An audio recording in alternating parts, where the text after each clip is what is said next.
这是咱们今天清洗的这个第2台啊，这个跟刚刚那个也是同样的一个款式，这个绿家园啊。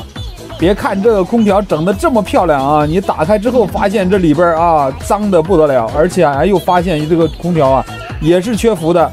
你看这最后一排管啊，它没有水珠啊，你们发现没有？包括翅片那里它都不反光。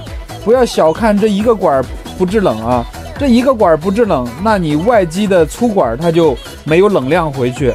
那压缩机的散热呢，是需要一部分粗管的这个冷量回去的。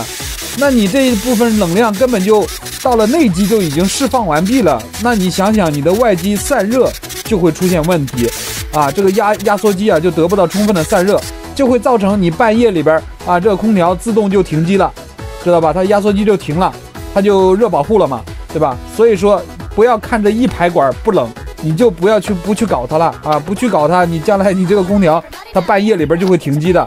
然后咱们看这个机器的水槽啊，那是相当的脏啊！这机器啊，也没有，因为它这是一个主卧啊，所以它这个用的比较多啊。